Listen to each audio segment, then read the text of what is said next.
Well, hello everyone, and welcome to another episode of our City of Mist campaign, The Reaper Soldiers. As always, this is Mr. JP Stilts, and I'm very happy to be rejoined by all four of our players.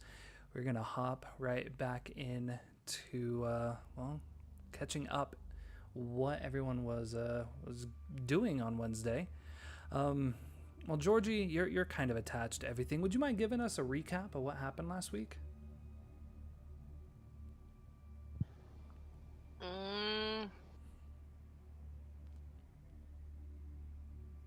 I have a roommate. I'm dragging her everywhere with me, Mm-hmm. especially to the pit, because, yes. Mm-hmm. It's a great place. Mm-hmm. Yes, bring all new friends to the pit. Talia was there. Well, she was summoned because we found a symbol. She found out that Georgie sucks at lying. Yeah, real bad. real bad. Found out where the lady who has the locket with said symbol resides. Same lady who Blanche's brother was doing business with her husband. They make films, quote unquote. Mm-hmm. I think that's where I left off. Yeah. There were other tidbits from other characters, but right. I can't recall them all in order, at least.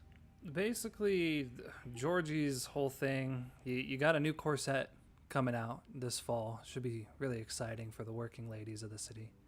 And you have, well, the life of Willow in your hands. Those are kind of the two big things going on in Georgie's life. Yeah. So, we're going to go back in time a little bit. We're in Mike's room. Not a very large room. Pretty clean. It just has the age of it, being in the old burrows and all. Mike, you've been asleep for a while. You know I have to wake up early for work, and past couple days have been a bit hectic. You wake up, it's probably about 2 or 3 in the morning, and there's a strange light kind of across your room. You're laying in your bed, and you can see this light kind of dancing across your wall. It's not coming from a window.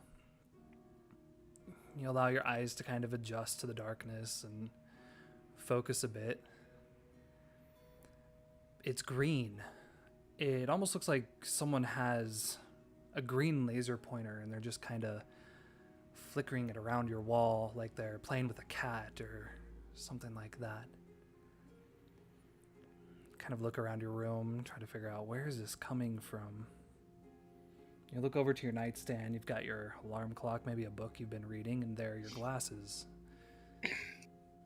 From that crack, there's a source of light illuminating from it, shining across the room, darting on that wall. What do you do? Is the light moving in any kind of pattern, or does it seem sporadic? It seems sporadic, darting back and forth, doing loops up and down. Well, let's go ahead and put them on and kind of investigate them a little bit as I put them on. As you put them on, you lose the view of your room. You find yourself standing in a battlefield. It takes you a moment to realize what you're seeing. Someone else has had these glasses, worn these glasses. They are wielding a massive battle axe, the green illuminating from the end of it. They are moving with a speed and agility across this battlefield that feels familiar. The things they're fighting, though, these are not things you recognized. These beasts appear dark blood, red, black, some of them having multiple heads, fangs, horns, tails, many arms, some fat, some small, some standing 10, 15, 20 feet tall. This person is trying to order men, and you can tell these are not special men. These are just standard mortal men who are in a living hell. Their eyes all have the glazed over 1,000-mile stare. Their mouths are frozen in fear. Their body only being urged forward because they know there is no retreat. They are being driven insane as they seem to be fighting against these demons, these devils, these things that they don't know. This person continues to go by, battling one after another, cleaving through 3 at a time, removing heads left and right, taking down one of the larger ones by leaping up its back, slamming its battle axe into it, and just dissecting it from the back. You may not be as smart as the other members of the crew, but you start to put some pieces together. The uniforms that these mortal men wear, you've seen these uniforms. You've seen it on Timothy. You've seen it on that first man you arrested. Though it doesn't quite make sense, you are witnessing an element, a moment of the Forgotten War.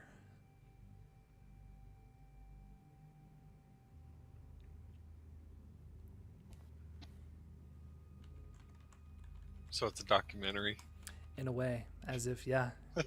Like, some the glasses seem to have recorded the perspective of this person and is now showing it to you. The light that had been darting across the room was clearly the battle axe moving left and right across, you could say, the screen as it's cutting through these foes. After a few minutes of watching this, there's a flash in the air. You can see it illuminate the battlefield, and it was dark. You could only see maybe a few feet before you. There was a huge battle going on. But when this light went off, it illuminated the entire area. You could see that you were very close to the city. You could actually see into the city, and this dark force had already made its way in. This light shows thousands and thousands and thousands of soldiers on both sides fighting a bloody battle. These glasses are able to focus on that light, and it looks like a meteor. Something glints across the sky. A flash of white-hot energy goes piercing, ripping through the air, and hitting something far on the other end of the battlefield. As the light cracks in the distance, you have to shield your eyes, and when you reopen them, there's nothing. You are back in your room. I was wearing sunglasses, though. You were. This was more than sunglasses were able to protect you from. Man, I bought me some cheap-ass sunglasses.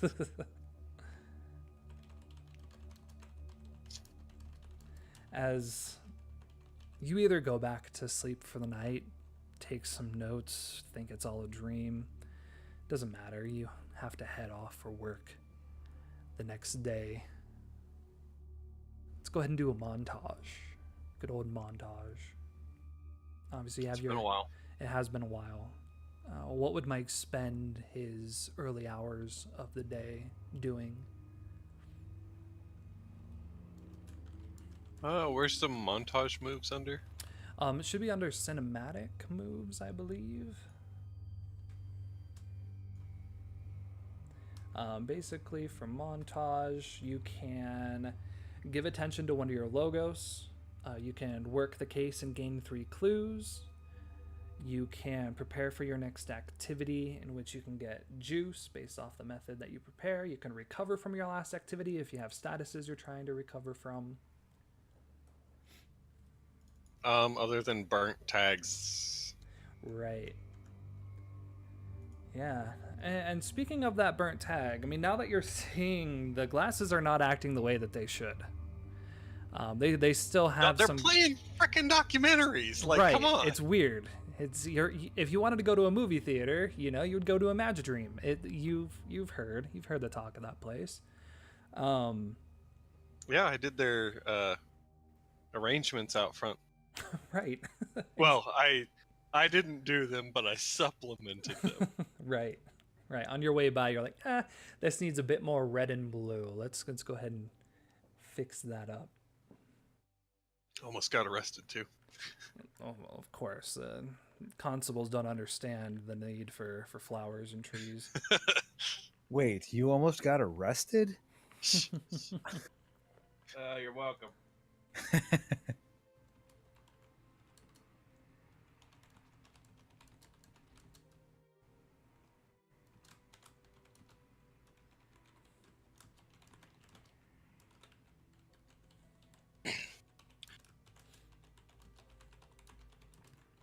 So is there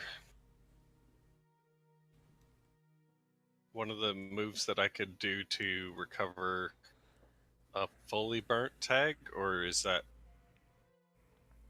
So there are. It depends on the tag that's burnt. So in order to recover from your burnt tags, it's I know for you. I'm gonna say you could recover from the astro and physical. Absolutely. After that documentary. Right. Like you witnessed what it means to be a warrior again. It's giving you that understanding. I will say this, and it's going to take a little bit more for you to fix your glasses. Yeah.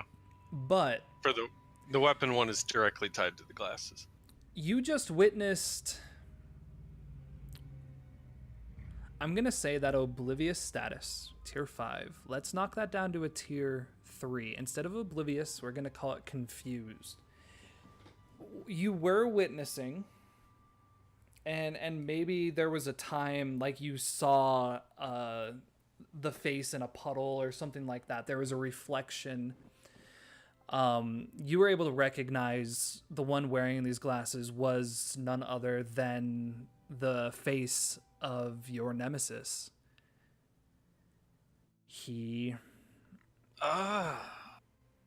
And I think with that, like seeing his face again, you're not exactly clear on, okay, who is this person? But you're not completely oblivious to him now. He's desperate. He broke his own glasses. Right. Okay.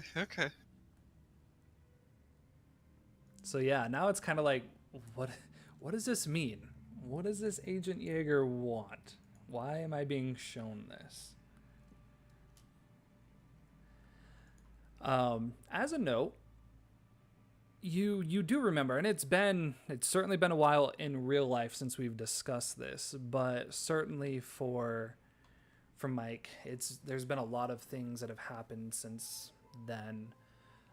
There had been a time back when you were with Calvin and everything, we had done a montage and you were looking to find more information about where these glasses had come from. Obviously, you have a bit more of an understanding now, but there was a shop you had gone to, the Jaded Whisper. That appointment's coming up. It's coming past, unfortunately. But you still know of that place, so maybe make a note of that.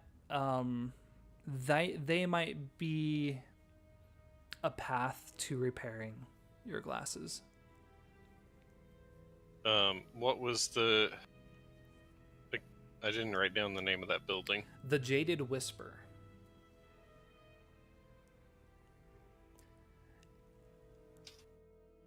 thought I wrote that down somewhere. You may have. There was the woman working there was Akamine Shiho. Yeah, I'm never gonna pronounce that right. Yeah. But yeah, as far, again, you're probably pondering these things like as you're getting up, getting dressed, getting ready for the day. You go to put the glasses on, maybe hesitate, like, what else am I going to be shown today? There's nothing there. Thinking I got to get these things fixed, and then that just remembers, oh yeah, that woman, like, yeah, that woman said she might know something, so I'm gonna have to go back there sometime. very soon. Yeah. So as it's a beautiful sunny day, you go and you get your job done. I think it takes a little bit longer because, well, Mike, you're starting to get recognized, my friend. People are starting to follow you around, specifically to urge you to maybe plant a few flowers for that older woman over there, or hey, this park, it's been out of use for a while, do you mind doing something here? Or hey Mr. Mike, you know, the kids will run up to you, I really could use a flower from my mom, do you think you could help me out? They are thanking you for your gardens. There's even a few of the teenage boys that had seen you help Nigel that might even be coming up and asking for your guidance. Hey, can you help me out here? I'm in a bad situation. Do you have any advice for me? You are getting kind of a reputation in these places that you go. Wendy is probably there with you, knowing that, yeah, you're going to do your job, but there's going to be plenty of chances to plant a few flowers along the way. So when she's probably before she heads off to work, you know, when you're getting just started, she probably meets you and helps you plant a few flowers, touch up on the gardens you've already done, and generally kind of your helper, maybe holding on to the seeds and everything while you actually go and pick up the garbage as you can. There's someone that approaches you with an opportunity. They're fairly well known in the East Slums, maybe a businessman, you know, gang leader, something like that. Yeah, they have an opportunity for a special garden. Who is it? Who approaches you with this opportunity?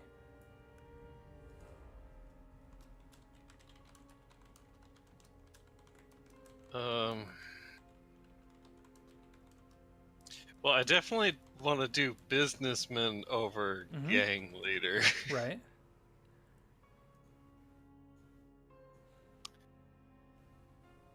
Well, I want to pick a good name here.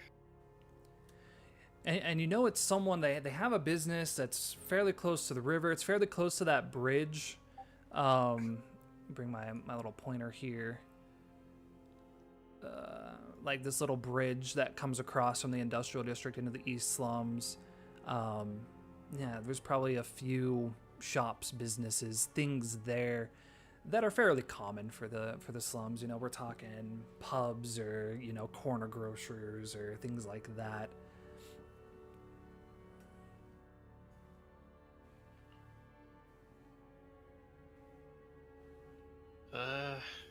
First name is Zaros. Of course it is. Zaros. Perfect. Let's go with Dingo for the last name. All right.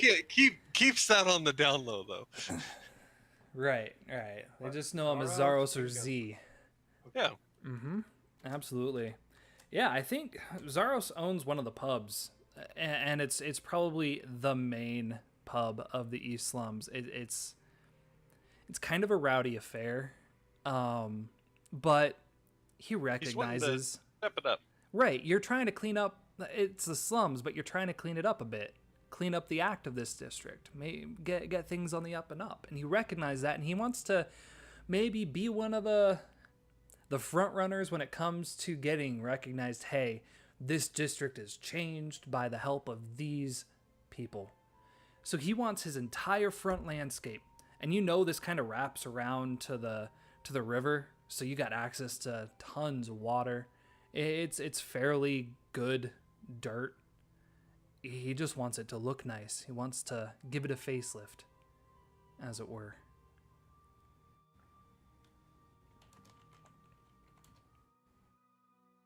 So what do you say, Mike? You want to help me if you'll know the other men down there. If we get the facelift of the Rusty Nickel, then I'm sure the rest of the businessmen, they'll follow right along. We'll be able to clean up at least the entryway into our district here, and perhaps get a bit more business. With more business, more opportunity for the people that live inside. All in all, I think this could be a beautiful thing, a beautiful opportunity. What do you say?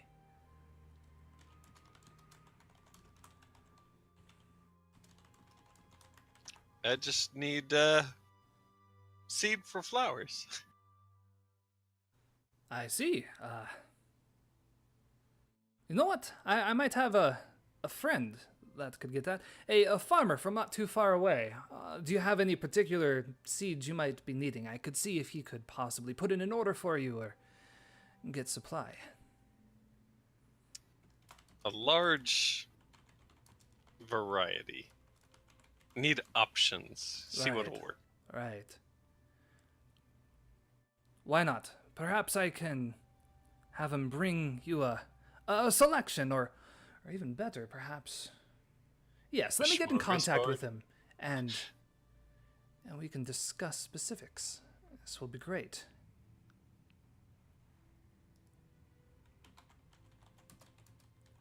Of course, this pleases Wendy.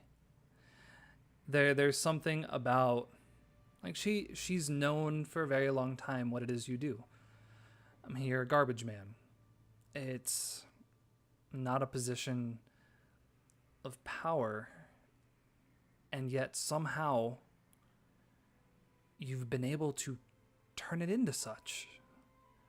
You're being recognized as the garbage man, and people aren't laughing at you, teasing you, throwing garbage. They still stand a couple feet back, though. They do.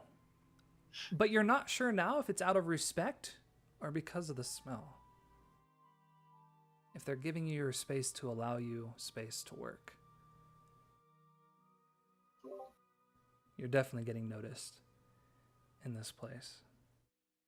So as you make your dealings with Z, he's going to bring a large variety of flowers for you to spruce up the place. Flowers, bushes, trees, all types of thing. Wendy heads off to go to work. You begin to bring the donkey, the cart, back to the pits, as it normally is. As you get close to the gate, you see the crew. A bit strange that they decided to do all this without you, but the crew's, it's been stressed and strained the last couple of days. I blame the subpar donkey. Right. He is definitely slower, fatter, and more stubborn. Oh, is he stubborn? Whew. Yeah, it was a pain. You can see William, Eric, Georgie, and another girl, younger woman, red hair, wearing a seamstress apron. Her eyes at the moment look very much like the eyes of those men that you saw on the battlefield, the staring at the ground and not understanding what's happening. William, you obviously see Mike approaching, but William, I want to ask you, you just sat in that room and you were just told this history of the city. This city was founded because of a powerful artifact that brought many tribes here. And you remember all of the stories about the Blood Warriors and about the Golden King and about all of these people that seem to have unlimited power to get what they want when they wanted it. You learned about this war that you've been told for so long you're not allowed to teach in the history books because there's just nothing to teach. Don't scare the children with the unknown. Just ignore it. You've learned that it was not simply a war against another country or a civil war. It was against these devils and demons, things from religious books, it would seem. How's William feeling about all this history, especially now knowing what he can do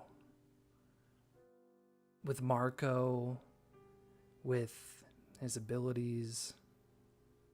Oh, he's liking the stories of being able to, control people and the like. He's all for that. Right. He wants to probably do some research into this medallion. Right. This artifact, this medallion of power, this standing stone that was deep beneath the lake of, well, not the lake. It was deep beneath the cross end before it was a lake. Destroyed and divided amongst 3 men, soldiers of this forgotten war, for the power to be hidden, only to be seen every other generation. The Order tasked with watching out for this specific power so that they can control it and not allow it to fall in to the wrong hands.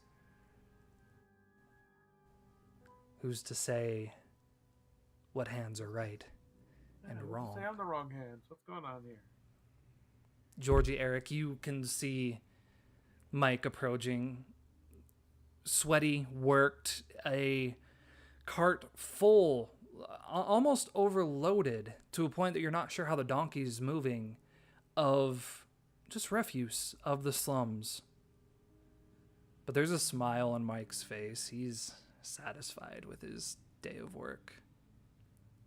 As you all approach each other, what do you say? What's the conversation?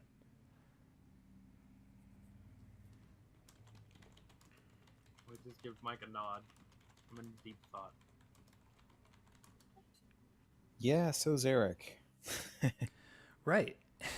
You all have learned quite a lot. Of course, Eric, you had your meeting just the day before. You've come to learn that it was, well, none other than members of the crew that caused the lake to form in Cross End. You know that William has more information he hasn't quite given you specifically on who or how, but you know that they had gone up against an avatar, a being that with a single pluck of a guitar chord was destroyed and the lake formed.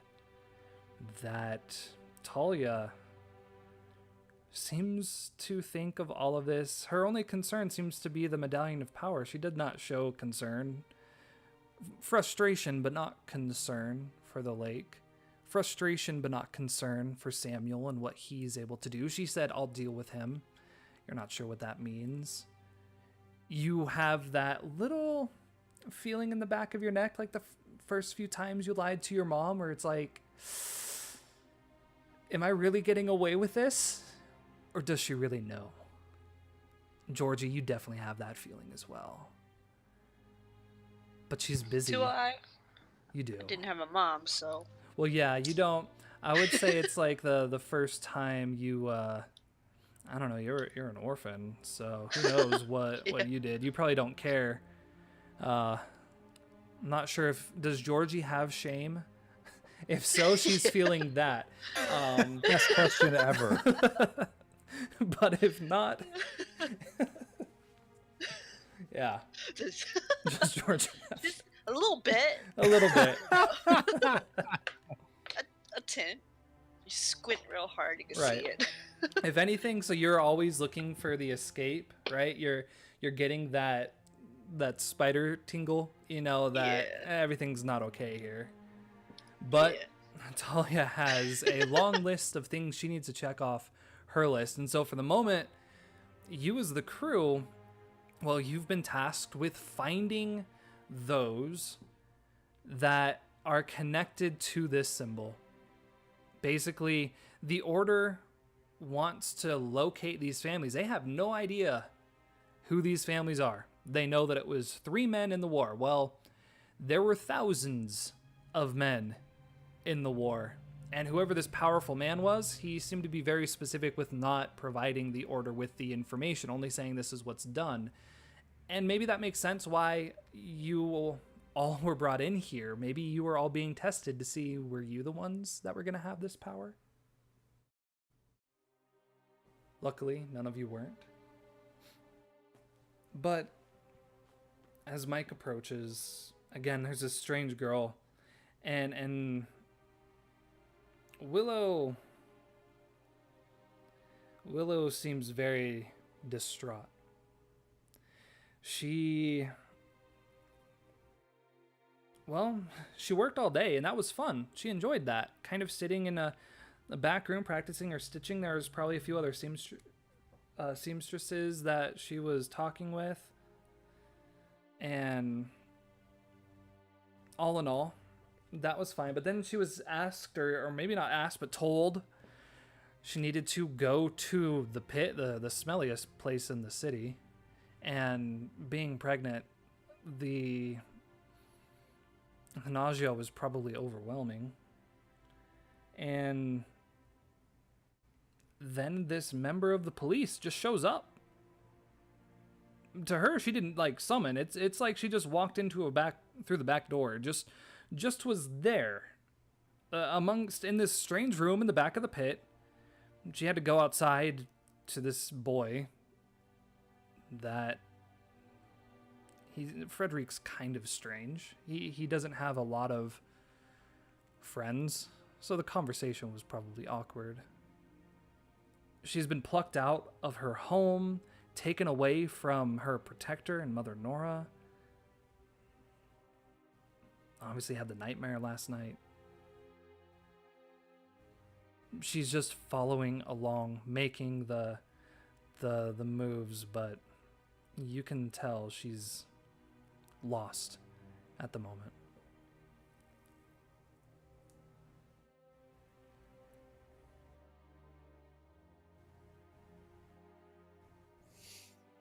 So what do we do now? Eric is sort of asking the room.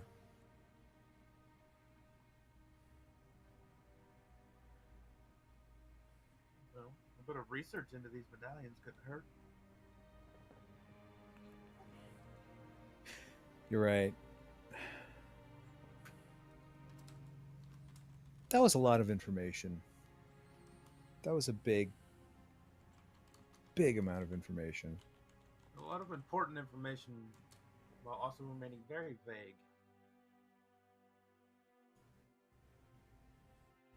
That seems to be the average for this collection. I'm getting that impression.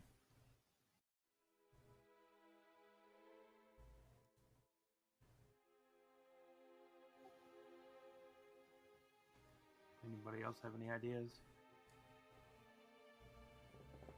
Mike, you just got here. You've been filled in. Well, Mike and William, you guys are kind of you're the seniors of this crew. There is a strange girl standing with all of you while you're having this conversation. I would find it odd that neither of you question who this is. We collect people left and right. I have no idea. I'm just used to it at this point. But that is a good point. Who is the girl?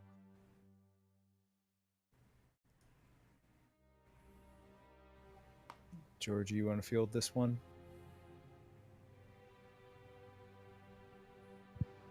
Sure. She is Willow, and she is under our care.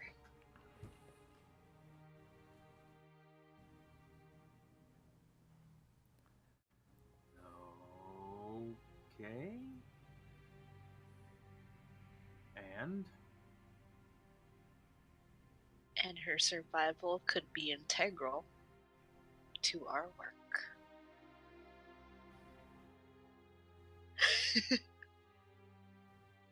more vagueness. All right. Yeah.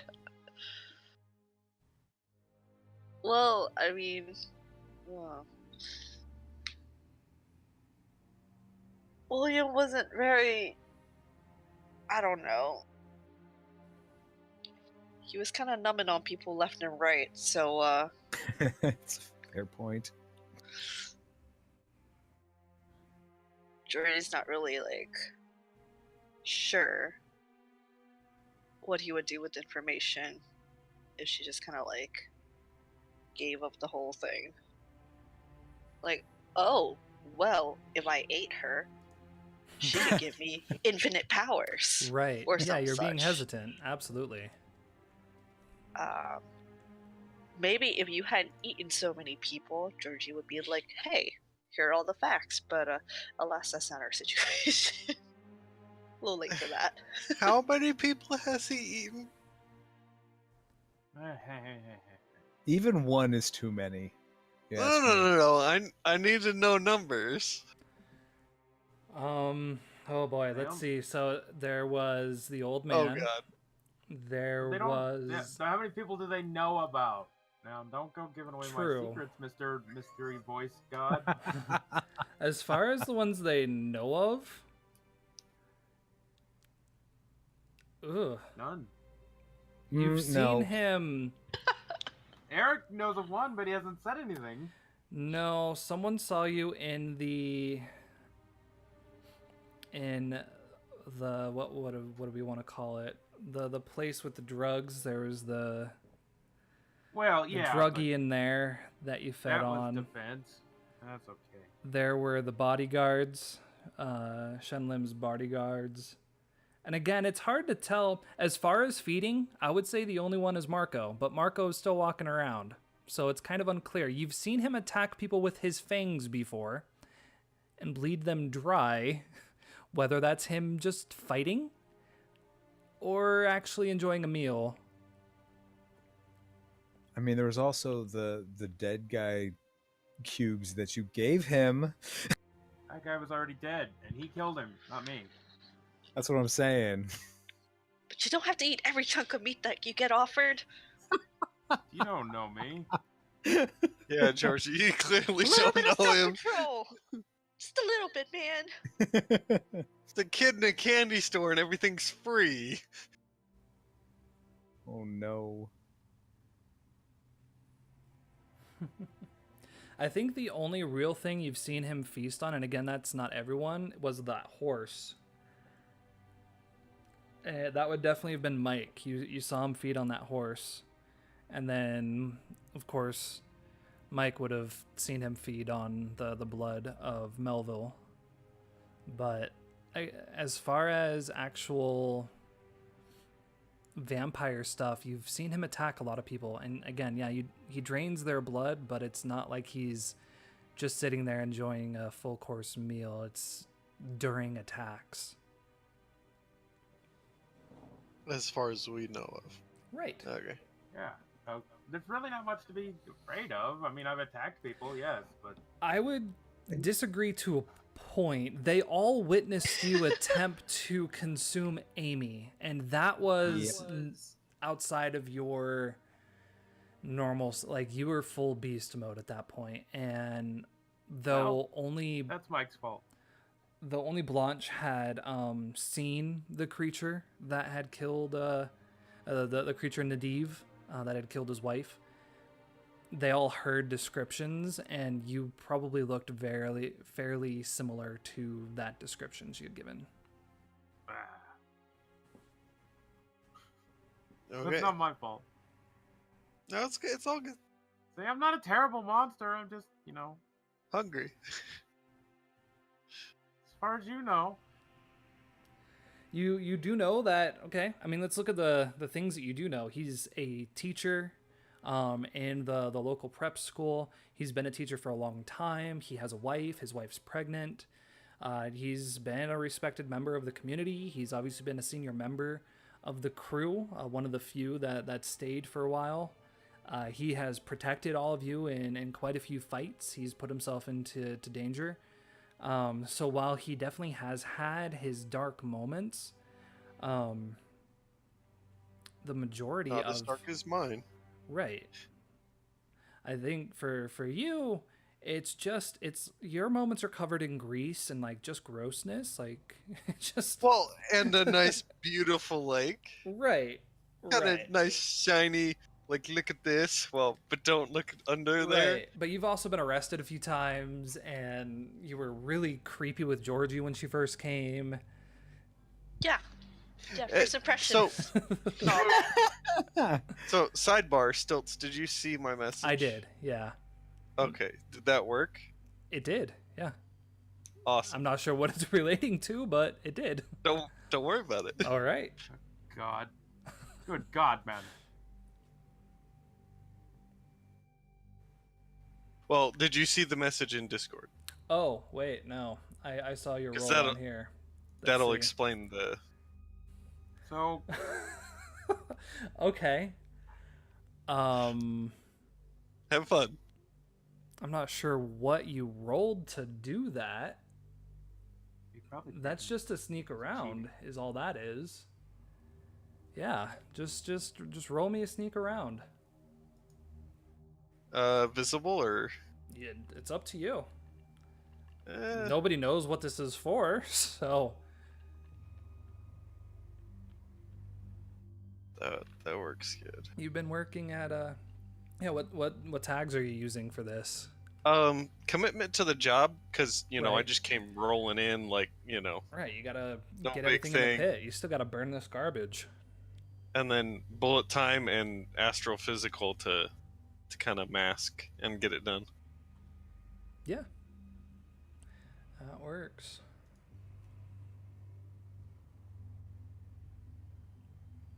Well, Right. you did Okay. something. I don't know what you're doing, but I don't like it.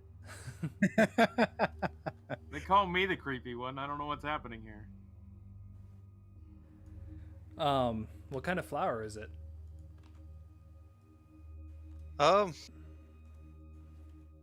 Let's go with an orchid because it was only a 9.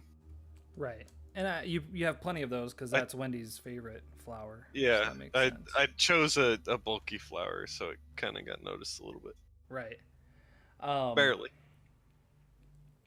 I mean, Mike's busy working. He's got to get over there. You probably all take a few steps away as he goes to start dumping this garbage in, and the smell, like you've dealt with the smell of garbage that's been burning for a while, but smelling fresh garbage, and there's definitely some things hidden within those bags. Yeah, you don't want to know. You don't want to know. You all definitely take a few steps out as he passes by.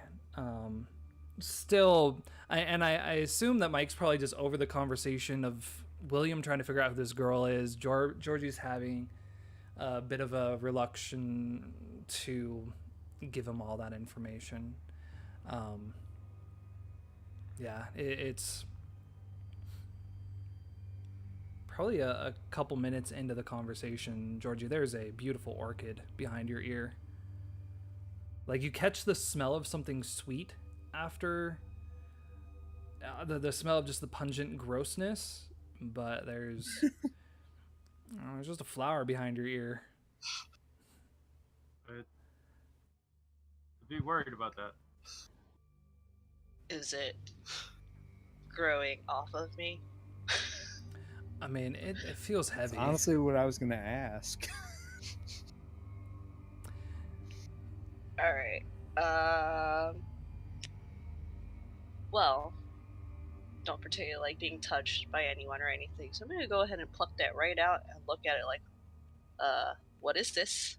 Right. No, it's a beautiful orchid, but there's just on the stem, there's just that sheen of grease and sweat. Just that very Alright. Signature. yeah. Gross! Come on. It's unclear if Georgie maybe hasn't washed her hair for a few days, but yeah. Nice flower? Thanks. Where'd you get it? Well, I didn't make it, so I'm gonna glance over towards the trail, I guess, that Mike. Right, you can Went see them, you through. know, probably 30, 40 feet away, just dumping bags into the fire. Give He's him over like there. a nervous, like smile, like thanks. Oh,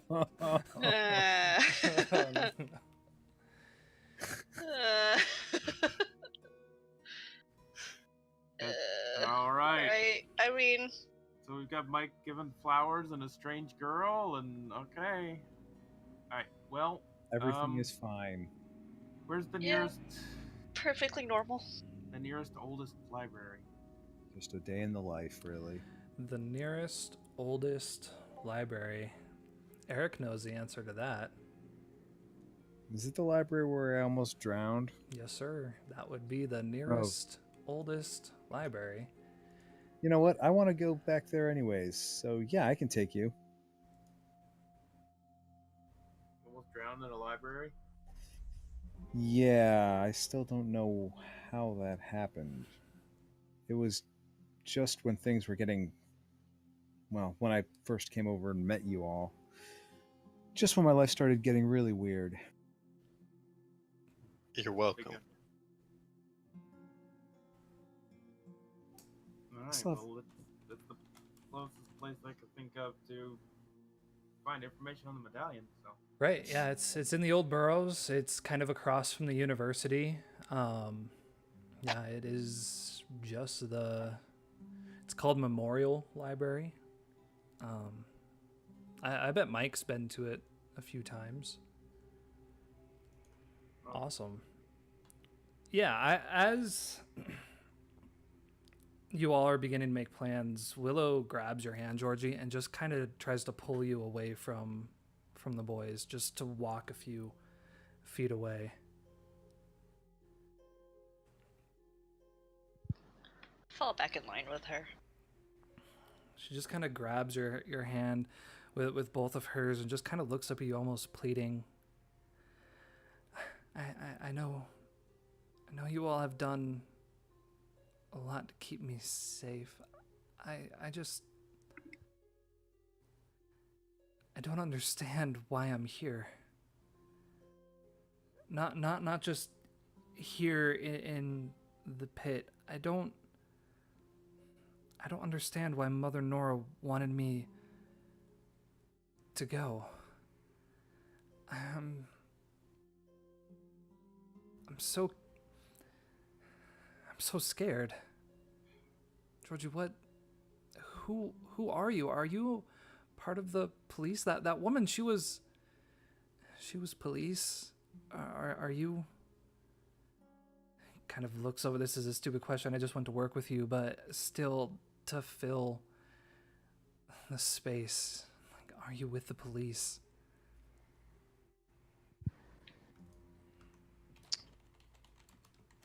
You can say that. We don't really work under their orders, but our goal is the safety of the city from, I suppose, threats that are beyond the human nature. She's and even more alas- confused at that. Right, you bear something that someone very dangerous is after, so we're gonna keep you as safe as we can. She kind of goes to reach for her husband's medal. Is it this? He told me to keep it hidden. I guess many of the men in unit had theirs taken away. Is it this? I can put it away.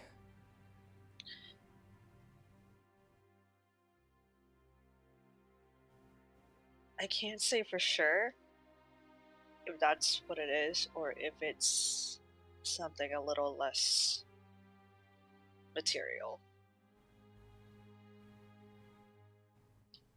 we're trying to figure it out as we go, but in the meanwhile, just keep busy learning those stitches. We're gonna try and figure this out for you. She kind of smirks a bit. Is my child safe? Just tell me that. Mother Nora, she was gonna be there for all of us, taking care of us while we were pregnant and helping with the birth and raising the child. Is my child safe? It's really, other than this medal, it's all I have to remember Morris by. I can't lose them both.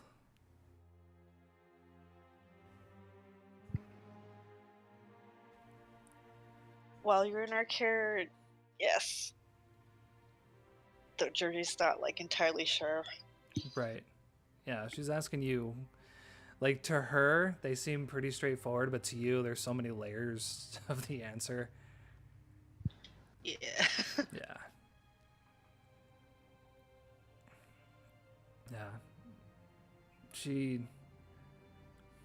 Again, it's been a very busy, hectic day for her. And as you kind of approach, I assume Mike rejoins. Does anybody catch Mike up on anything? Or Mike, do you have anything to talk to the crew about?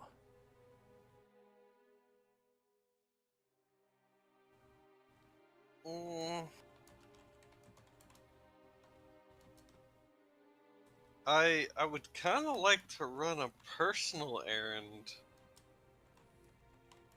before heading out on any kind of shenanigan. Right. Yeah, because yeah, We have time. I don't think we're running to any shenanigans too fast.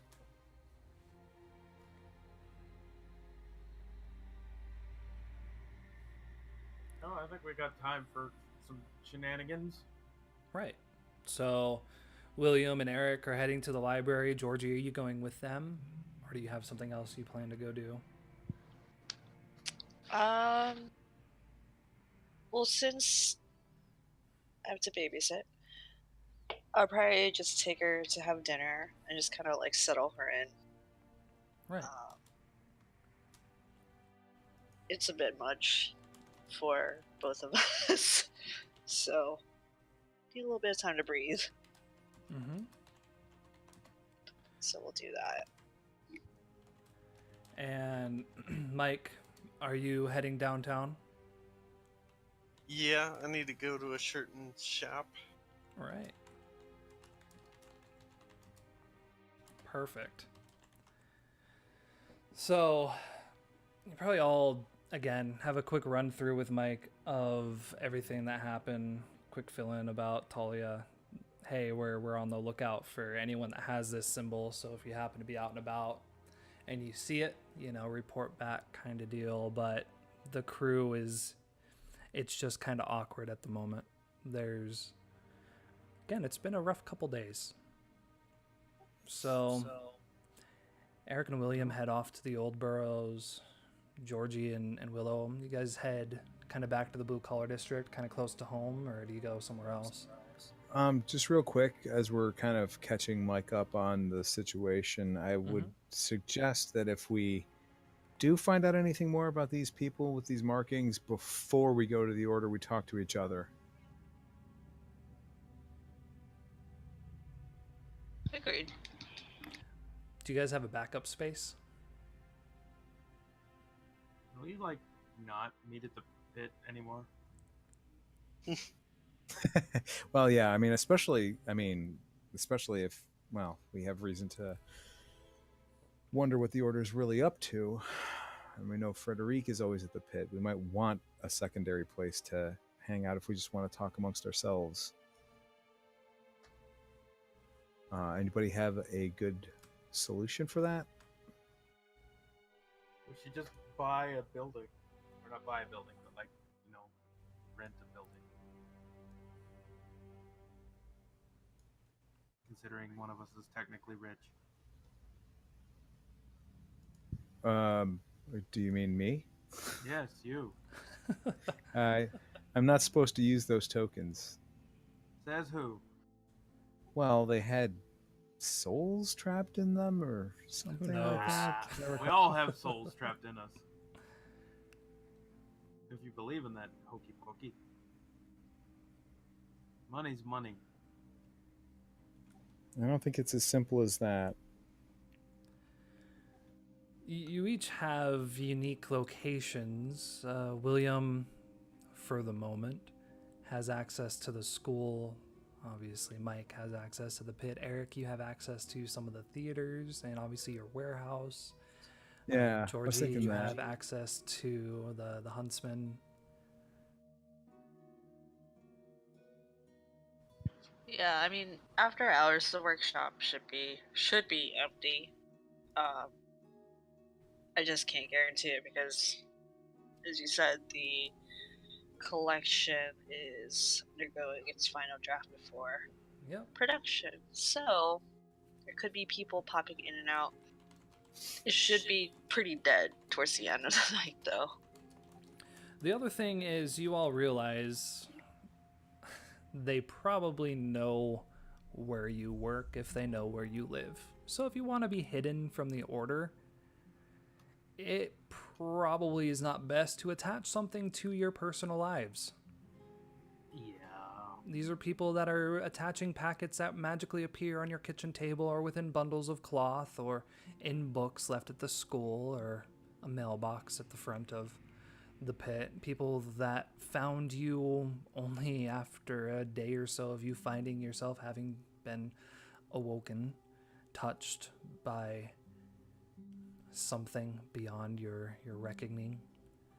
So, yeah.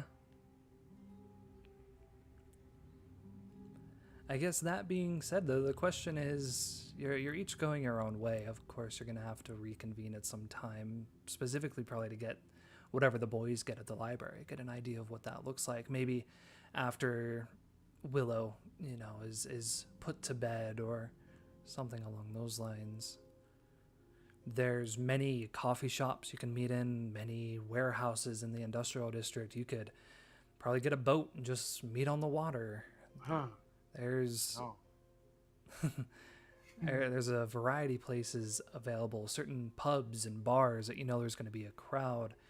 You should get a warehouse, a nice little lair. Yeah. A bat cave. Right.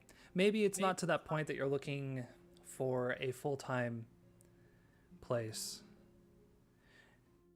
Actually, Uh-oh. I just remembered here that one of you had access to a keeper's handbook. Had. Yeah, but enough time for you to read through it, I have no doubt. Yeah. And with your photographic memory that all of us seem to have. Yeah. Eric, you remember that the Order has a variety of safe houses throughout the city. For Mike and William, they're obviously familiar with Lunastra, the safe house in the industrial district. You've all been to the Nergigante in the west slums of the church. You recall that there were two safe houses in here. The one in the east slums has been marked abandoned. The one in the old boroughs has been marked quarantined. Both these places do not have a keeper assigned to them. They seem to have just been closed off and all but forgotten. Abandoned sounds better than quarantined. Does it? Yes. Quarantine think. sounds like something somebody would avoid. Yeah. Abandoned Yeah. sounds like somebody would, try to renovate. Sure, but what are they quarantining is really the question.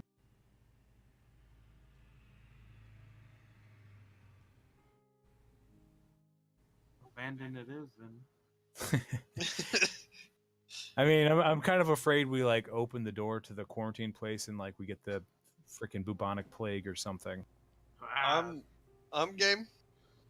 It is East Slums. It's a place that Mike has been spending quite a bit of time. Might even have some contacts. Maybe even able to build a bit of a. Who knows? There's a lot of opportunities in the East Slums for Mike. Who knows how far he can take it. Again, a future conversation. There's urgent tasks at hand, but certainly a thought to keep in the back of your mind. So, well, let's start off with Eric and William. It's getting to be, again, 5-6 o'clock at night as you head in. Beautiful weather, sunny day. You know, it's probably starting to get down into the 70s, something like that. The university isn't in session now, but there's still a decent amount of college kids that just kind of stay in the area. I mean, it's the old boroughs. There's just the feeling that there's so much stories here. This is the place that fables and legends are born.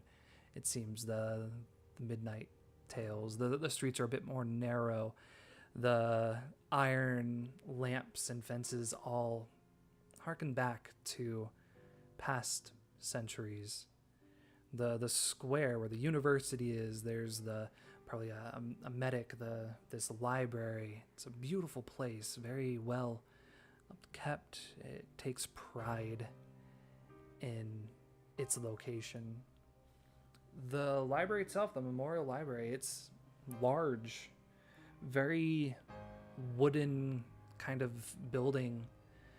There's these very large doors standing 15 or so feet tall behind pillars, wide open. Windows cover a large ring. It looks very Greek in nature.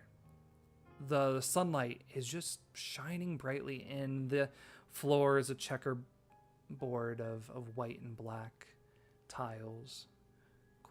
So many books, many ladders moving back and forth.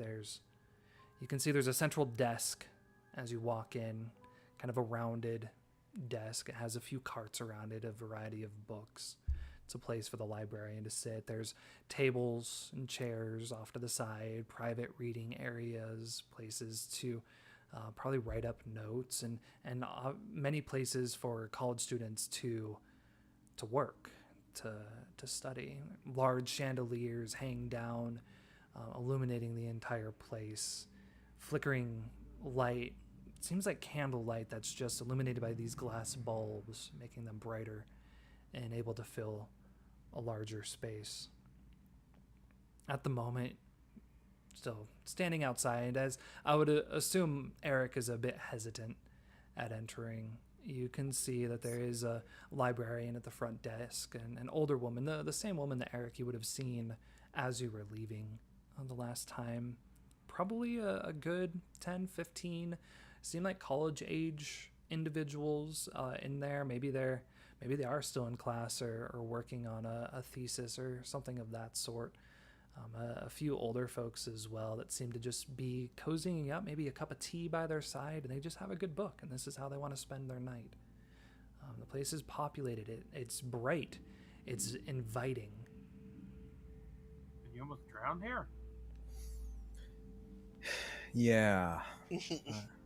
I asked for a book, and a librarian, I thought, handed me one, and it sort of took me away, and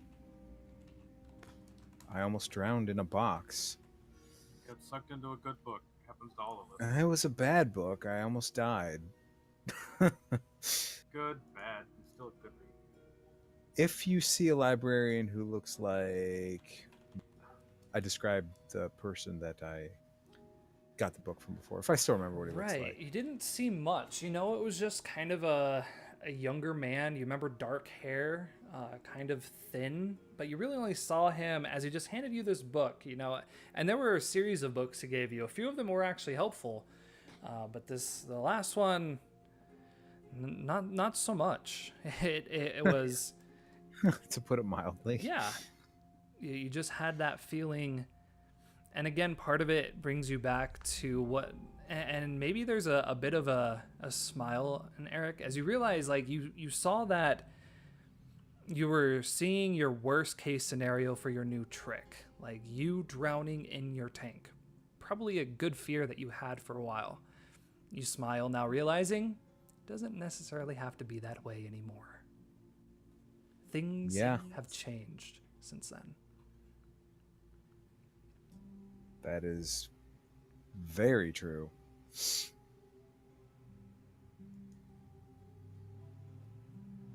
Well, say we probably try to find the old books and scrolls and the like and look up some information on these things. We'll avoid any dangerous books and terrible librarians. Right. I mean, for William, did you go to school at the university? Like, is this library familiar? No, not particularly. Right. It was a whirlwind of time and, work and, high school love and like, or whatever passes for high school. Right. But kind of you have an idea. You're a historian. You know how to go into a place and find the correct sections and you know how to dissect a library. Kind of a nerd that way. Well, I mean, watch it. Right. Perfect. So you're basically just looking. Are you looking for like the oldest thing in here? Are you trying to find a specific, like, you remember? I would say, William, you definitely remember the section of time that's been forgotten. The about 15 years ago, the couple of years that were seemingly erased from time. You used to talk a lot about Cross End. That was your heavy study about all these tribes that would come there.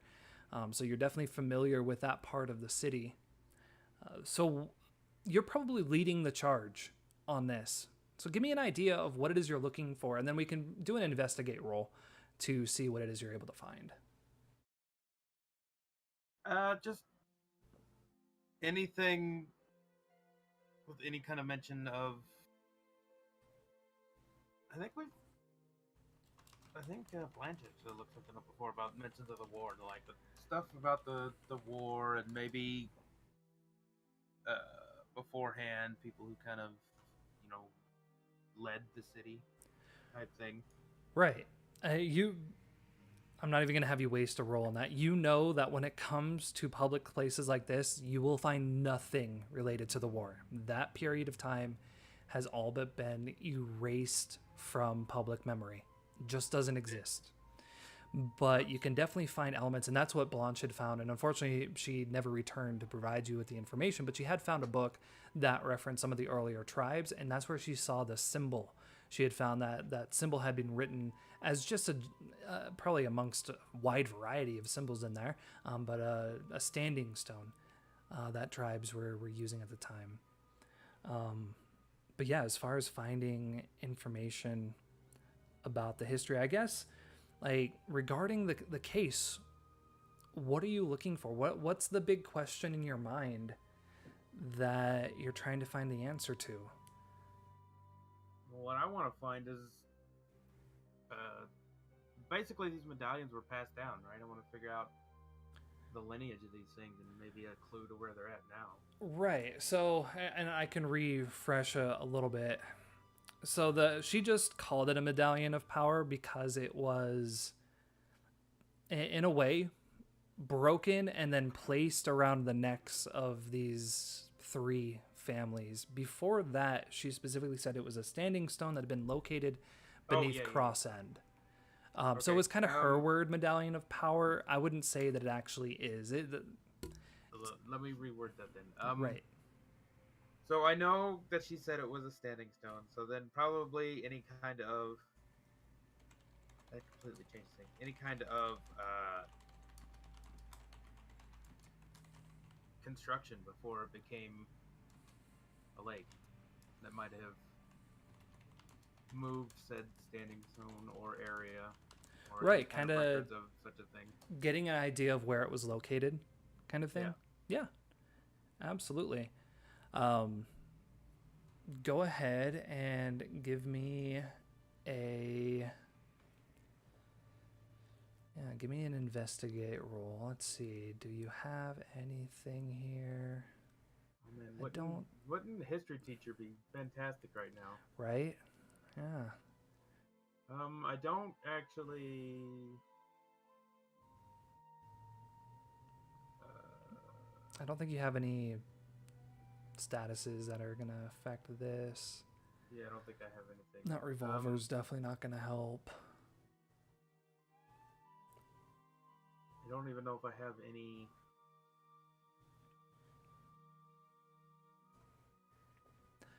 I've got the order as a power tag. I would say, yeah, the order. Yeah, you're kind of using kind of what she said. Definitely do that. And then let's add a story tag that's just bunch of books. Like, it's just full of books. If you were looking for something, chances are this is a place to look. Yeah. We're gonna do that too, so that gives me a +2. You gotta help me look there, Eric. Will do. So is that another +1 there? Does you even have a help point for me anymore? I do. I have one. Well, So you're getting my last help point. Oh boy, and here comes an investigate. Doot, doot. Hey. Awesome. Ba-da-ba-ba. So yeah, we'll say that you find a book or a group of books that talk about probably a mixture of more recent tribes, but maybe some Neolithic people and just old history. And you probably, and again, seeing this symbol, you just go back to how were these mixed? If they're looking for the symbol, why do these books still exist? But they're you kind of have the understanding that the Forgotten War, because it's forgotten, a lot of people are trying to figure out why it's forgotten. So if they try to hide obviously something that goes back to the beginning of history, that would be a bad thing. It's more the people that are attached to it that they're worried about. Seeing the symbol in a book, they're not necessarily worried that these ancient ancestors are here messing with it anymore. So yeah, I'll go to both of you. What are your questions as you try to get more information about this place? Oh, pardon me. Start remotely vague, I guess. She didn't describe what the standing stone looked like, did she? Only that it had the symbol on it. She mentioned that the founders of the order were the ones that found it, and this powerful man was the one that destroyed it, and that it was located in Cross End, but Okay, well, purposely vague about everything else.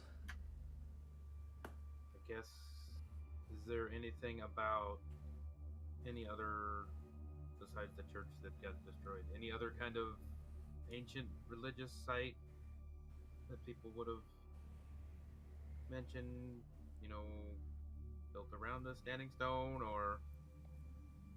Right. Well, you find that this was not, it wasn't a standing stone by itself. The stone had actually been carved into, are they stalagmites or the other one? Whatever raises up from the bottom of a cave, the igmites of that. And I'm sorry, I'm not much of a geologist to know what the difference is. But they were in a cave, and that it wasn't the only one.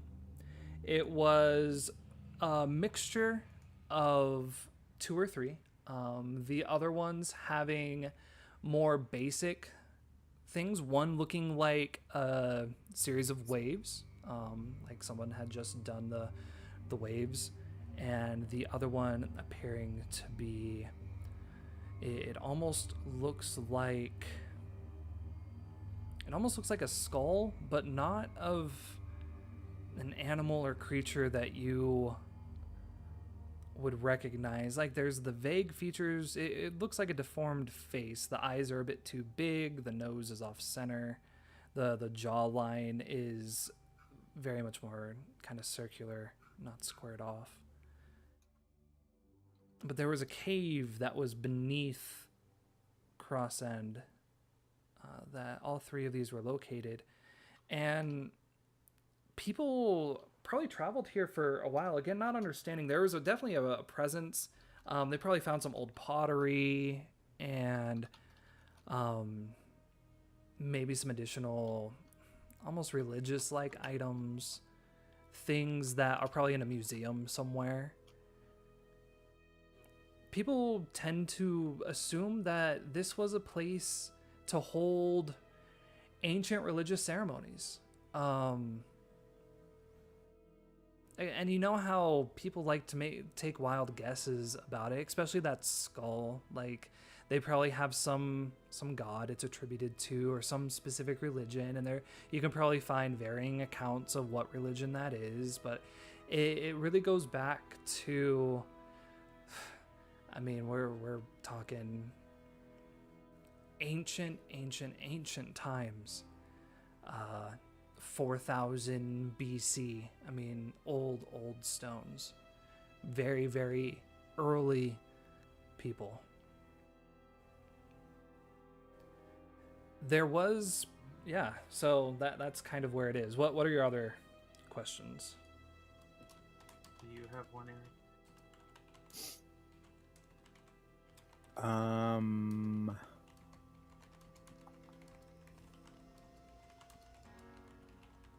Thinking about it. Do you have any others in the meantime? That's why I asked you. Oh, okay, fair enough. There's a cave. Okay, where would all of that stuff been moved to? All of the pottery and all the descriptions of the cave drawings and everything. Let's see. It's a good question. Gotta make that up on the fly. All right. Not necessarily. Hey. I might have something. I got to go through all my notes here. I've only got 625 different notes to go through, so give me a quick second, because I probably have a place.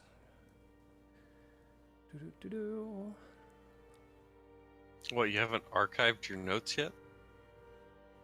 What do you mean? Those are the unarchived. Oh, these are the active. Yeah, no, there's a few. Yeah, no, it's not too far away. It's clearly the Gallery of Great Arts. It's right here in the old boroughs, probably not too far away, probably part of the square. It is loaded with famous works of art, ancient artifacts that are worth a fortune on the black market. Yeah, it is just the main place to go, and you've probably taken field trips here.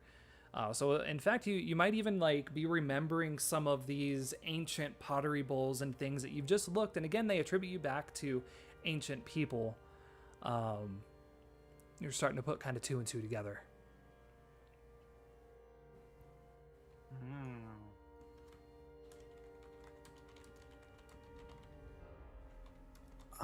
So I guess I might have a question to throw in on the coattails of that one.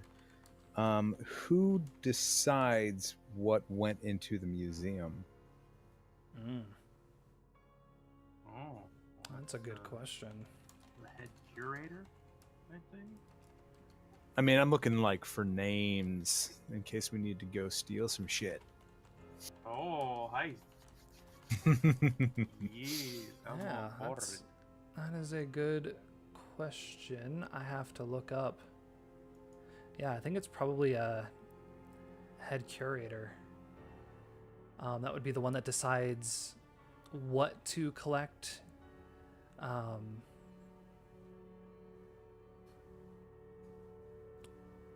is their name? Let's get a good name here. Let Phazon choose the name again. Perfect. Do you need me to? It's no, I got one here. Oh, damn. Maximiliano Summers. Maximiliano. Summers. Maximiliano. It's I'll just post it in there for you. Maximiliano Summers. Wow, I nailed it first try. All There right. you go. That's And he's a very tall, bald man, maybe a bit of brown hair kind of on the back of his skull, those very thin rounded glasses, almost looks penciled in mustache. He always stands with a cane that has something on the end of it that it probably looks a lot older than it actually is. He's probably been in some pictures in the newspaper, and certainly when new artifacts are discovered, he's always the one to present it.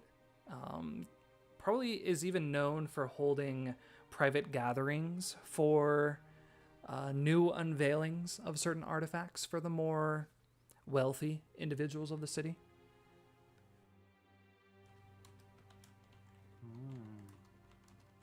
wealthy, huh? Oh. I mean, yes, artifacts of importance for the order, yes. Well, artifacts of importance, we could leave it at that.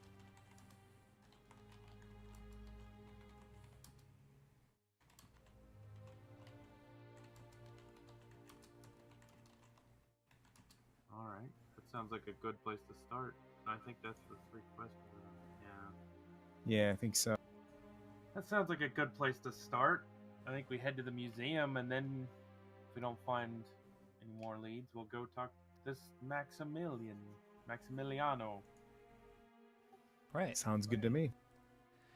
As you begin to leave the library, Eric, you see someone in the crowd that looks familiar. It takes you a moment. And they're kind of standing outside, you know, it's around dinner time, so there's a variety of people just walking through the square. They're a bit smaller. I think it's probably their clothing that stands out to you. Looks like a very clean white Indian robe. I'm not sure what it's called. Is it I don't want to make it up, but it's one of those robes that kind of goes around the chest and then wraps up kind of like shorts around the knees. A small, young Arabic boy that you remember catching a glimpse of running away from your window the night you received the letter from the order. Right. I point him out to William. Do you recognize that kid? Does he work with the order? How do you point him out? Do you like point at him? Do you just give him a description? I kind of sort of like bump William's like shoulder or something like that and sort of nod in the direction of this kid while I'm trying to act like I'm not staring right at him. Just trying to do it like casual. Trying to not give away that I've spotted him in case he goes running off again. Right. I'm going to have you roll a sneak around, my friend. Okay. This boy's Oh, boy. special. He be watching you closely. The fact that you even saw him was a bit of a miracle. All right. All right, you can do it.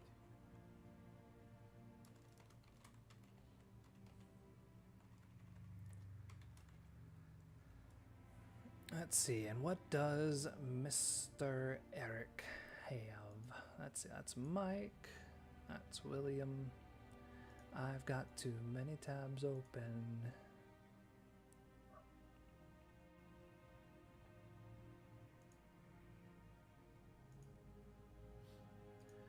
Let's see. Paranoid? Oh, yeah. I mean, you're at the library. Is that the only one? Yeah, no, you are. Yeah, You're literally standing out front of the library. I was sort of hoping I might be able to find something that would help me get a little less paranoid here, but it's all good. Yeah, unfortunately, it's not quite moonlight yet. What other tags are you going to use? So I've got Art of Deception, Driven to Know Who's Pulling the Strings, and Acutely Perceptive. Perfect.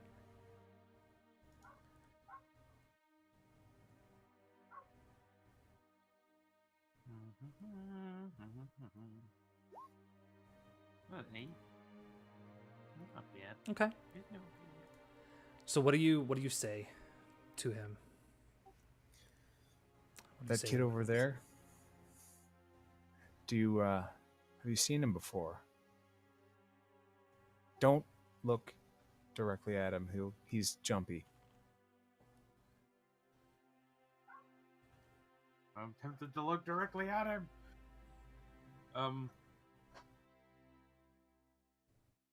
Don't think of a blue elephant.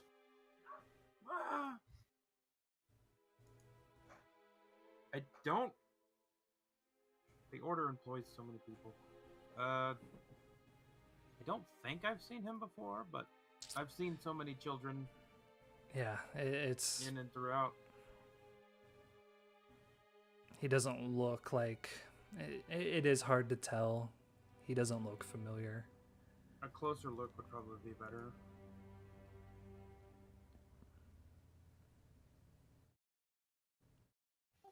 I'll keep an eye on the kid then.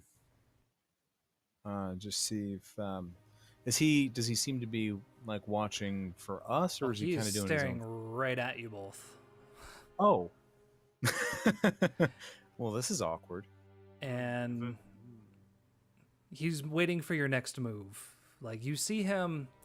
It's possible he may have just overheard part of your conversation. He hasn't darted yet. He's just watching. See what your next move might be. I turn away from him as if maybe I didn't notice him and just kind of start walking in another direction.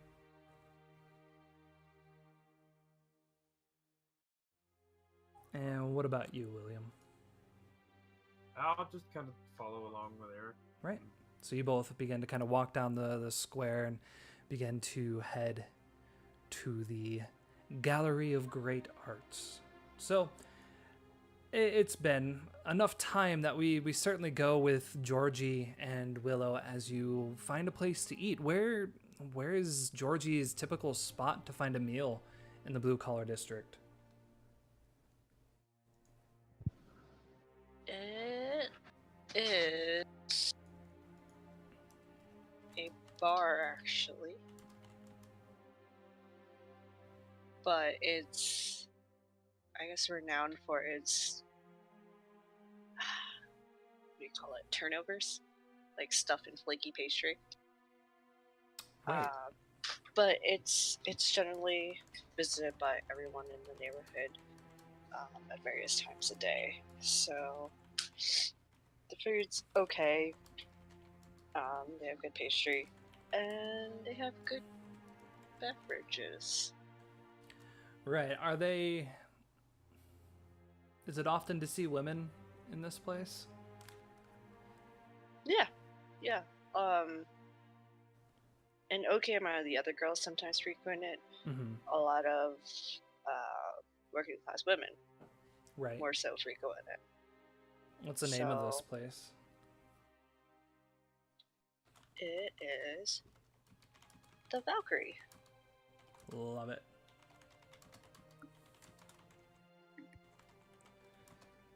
Yeah, you're a familiar face. Gertrude, the bartender. She knows you're there. She probably knows whatever it is you're gonna drink. What is it? What does Georgie drink? A double scotch. It's been a long day. Yeah. Of course, dearie. What can I get for this little one here? Willow kind of looks. I'm good. Tea. She'll have chamomile. All right. Chamomile. Very well. I think you're got your booth open in the back. I'll bring the drinks over to you shortly. Thank you. As Willow kind of sits, it's not a private area, but it's secluded enough. You can sit there and not have to worry about being bothered. There's enough, as you said, kind of working women between you and the industrial workers that are starting to show up after a long day of work, that chances of you being bothered are slim. Willow sits down heavy. There's a dense smell of smoke, many people smoking in here. It's kind of loud.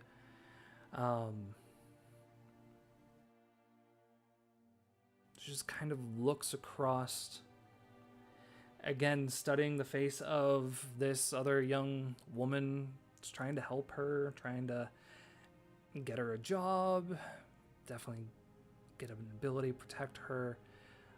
She probably even reaches up and holds on to that necklace she has with the bit of lavender in it. Maybe a bit uncomfortable in this place, but having that around her neck, having you there, she feels safer. For a couple minutes, Gertrude walks over. She has your double scotch, a bit of tea. The tea may not be all that warm. And to be honest, it might be a bit old. They don't often serve tea here, but it is. And she probably recognizes after coming around that it's pretty clear Georgie is pregnant. Maybe not that far along, but definitely pregnant. She has that bump on her belly. Wait, Georgie's pregnant? Not Georgie. I was gonna say, that's news to me. So that nightmare. Whoa, when did this happen? Whoa, calm Georgie, down. That I nightmare just gave you a flower. Like, oh, Wendy's gonna be whoa. pissed. That was Whoa. wow. Anyways, Thank you. Willow with her tea. Is this a fairly silent dinner? Or is there a conversation that happens here? I guess what is Georgie's hope for this place?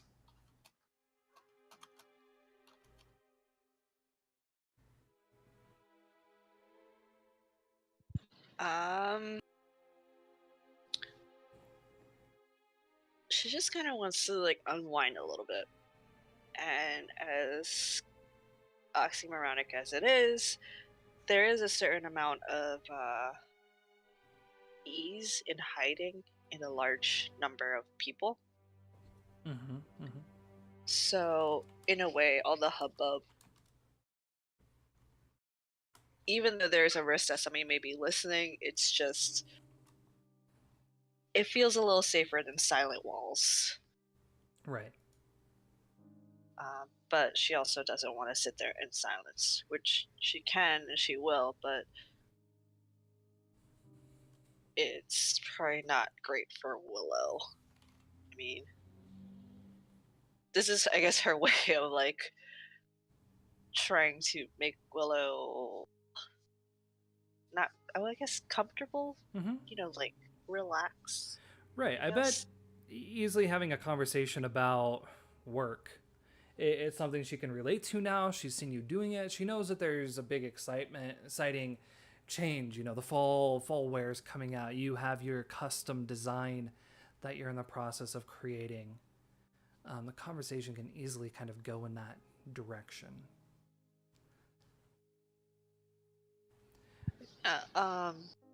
It probably will. Georgie tends to, I guess, ramble on about technicalities of the patterns, so Willow may not be understanding of the finer terminology, but I guess it's one means of Georgie speaking freely. There we go. Right.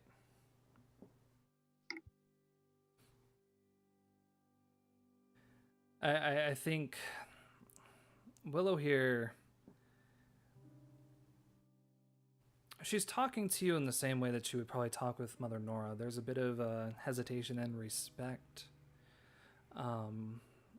There's a bit of almost, and again, this would feel very unfamiliar for Georgie.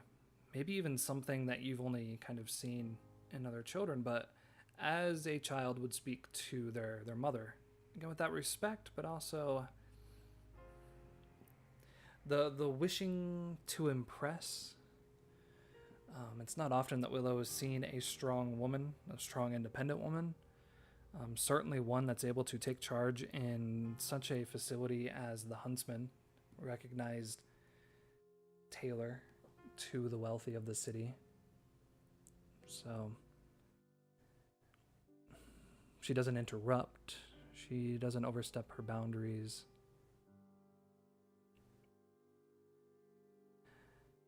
I think she does let something go, and maybe she doesn't know that it's a question she shouldn't ask. And it's a straightforward one. She's been thinking about her own child. She just asks you, Georgie, do you have any family?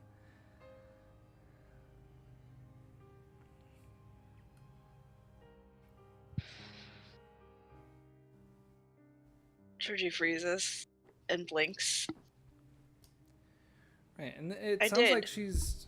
Okay. She kind of looks... assuming you mean they've passed. Kind of apologetic. Oh no. I'm sorry. Don't be. It's not your problem. It's so tough to lose loved ones. I'm sure it was for them. Kind of... Chugs the rest of the whiskey.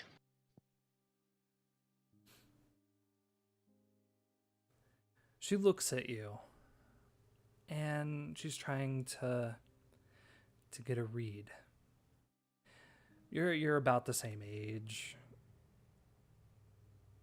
She was just in a room with a bunch of other women. She's trying to get your permission to inquire or see if this is a shut up and drink your tea kind of moment.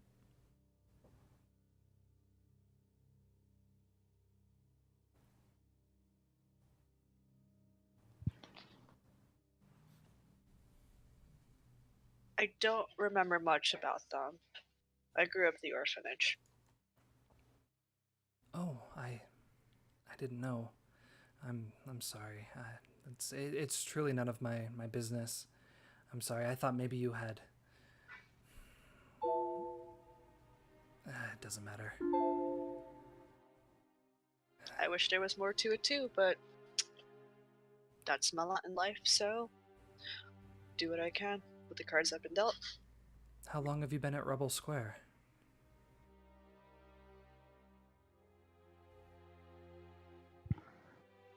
For as long as I can remember. You do you not wish for anything better? Your own place, your own home? I do. I'm getting there. Slowly. Kind of smiles. Morris and I talked about it, getting out of the slums, finding a place. Oh, he loved the river. We wanted to find a small place, just right on the river. Didn't need to be big. He could fish every day. I could bake for him, do his laundry, and just look out to the sunset. Where would you want to live? If you could go anywhere in the city, there's so many places.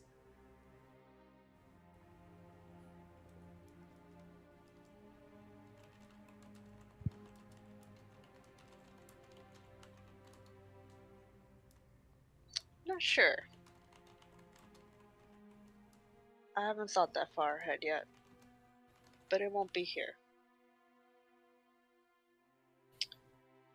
And she's going to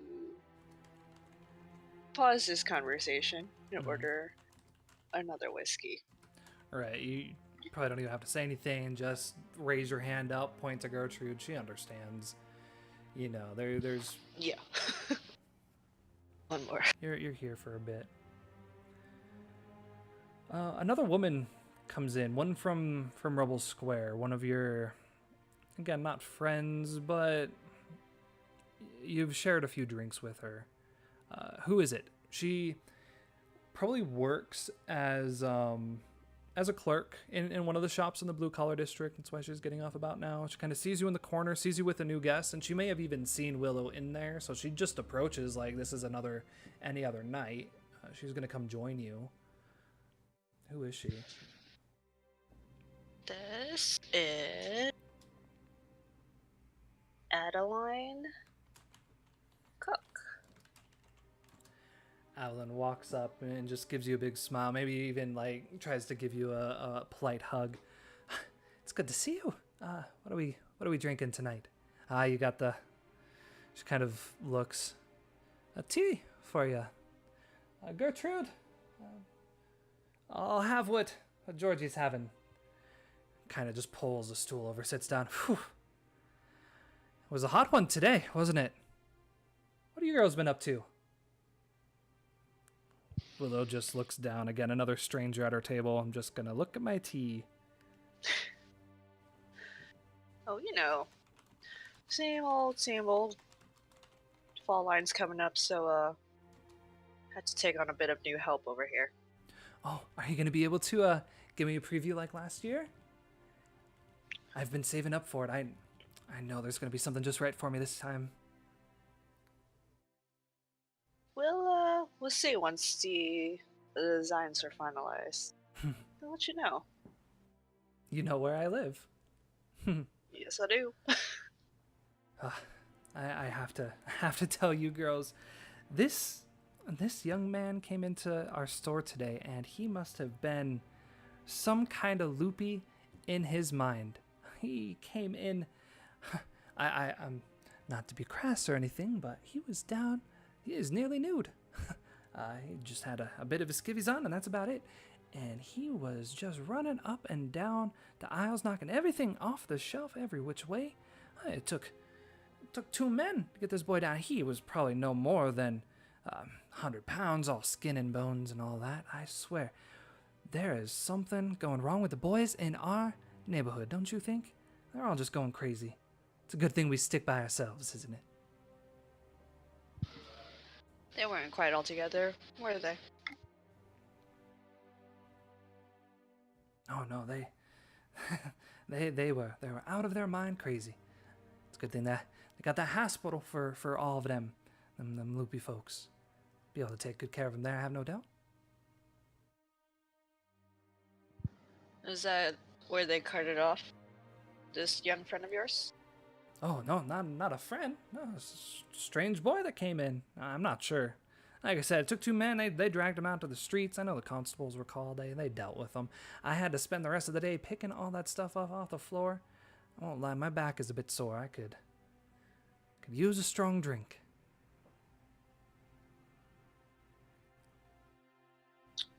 Did you say anything? Anything weird?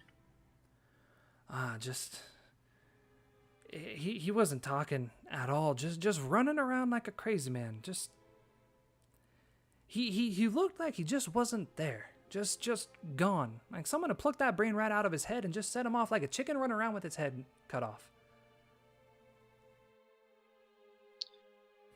Well, Adeline, I don't know what's getting into people these days, but thanks to the police for taking care of it. Right there, and those boys in blue, I tell you what, there's some of them. You know, it's a good thing I'm busy. Exactly. Kind of comes in. She goes to cheers you, pounds it down, orders another one, and I assume polite conversation is had.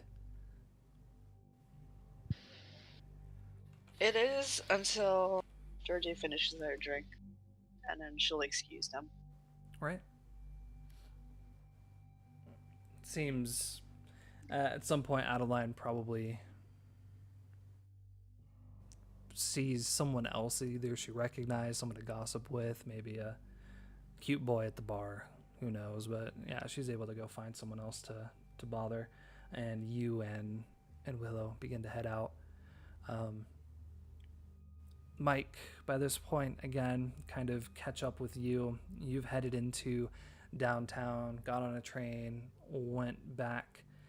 You remember this place, it was kind of down a few alleys, kind of in the oriental section of the city, the Asian kind of culture, and you find the Jaded Whisper. It's, again, a strange building, a bit cluttered. The door's still open. Kind of open it up. There's the smell of incense kind of wafting through the air. Yeah, it's just one of those pawn shops, just full of mostly Asian themed artifacts. Maybe how real they are, it's hard to tell. It looks like they probably pawn just about anything, but tend to display just more Asian items closer to the front. You can see the desk in the back. There's a beaded curtain, seems to go in probably their storeroom. There's probably maybe a customer or two that are in there just looking. Maybe someone's pawning something off or planning to pawn something off, but you're here to the Jaded Whisper. I believe I was supposed to go to the back door and knock a certain knock. Right. Yeah, you were supposed to go to the back door, knock twice, following the second bell from the church on a Sunday.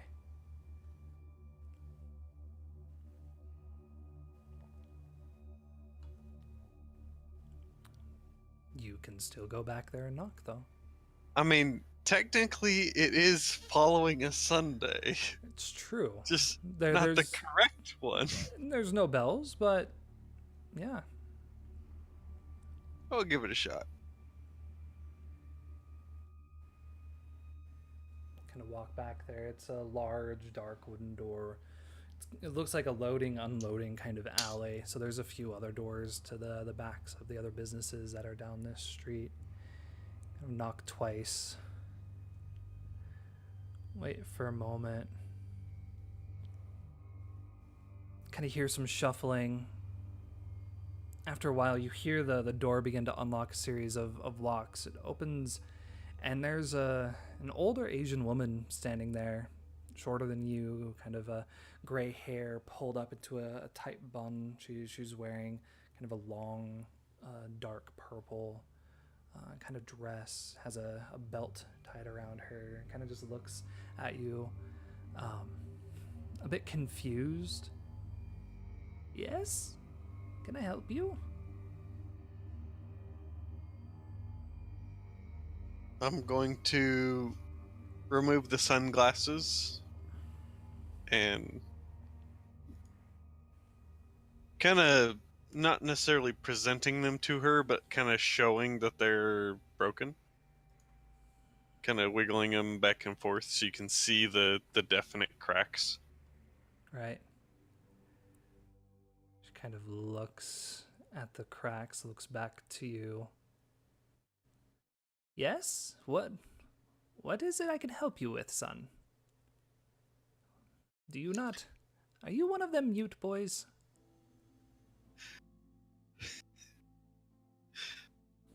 No. I was supposed to come here and knock twice following the church bells of a Sunday, but things got busy and this item that I came to have looked at is a little worse for wear.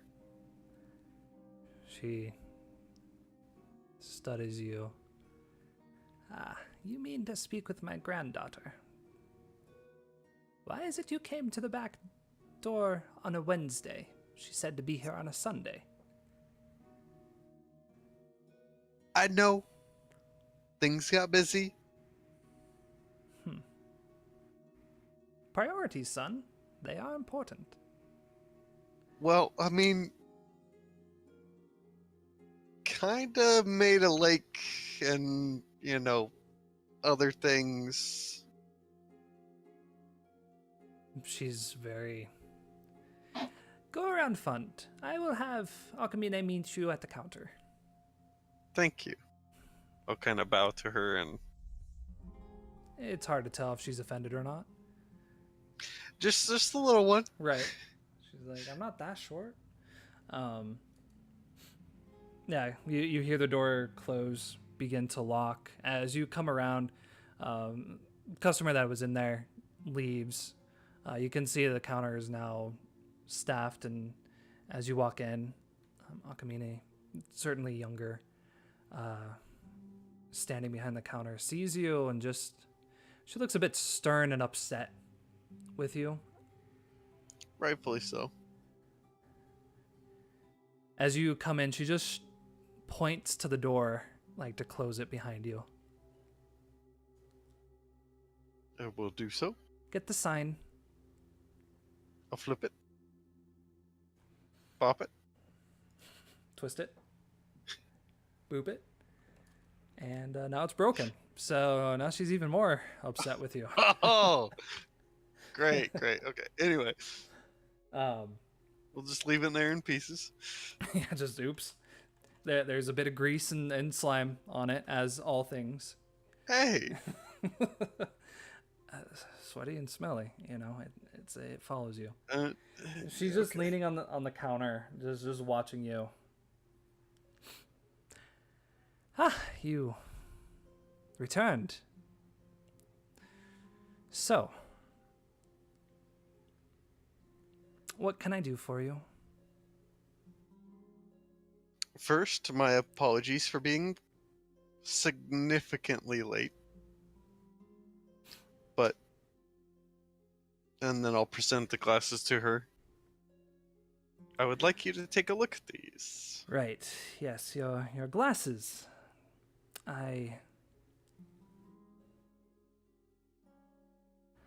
You're a big, strong man. There's something I need done. There is a man I know of that will be able to help you with your glasses situation. But the information comes with a price. You can understand that. What do you know of the Oderos?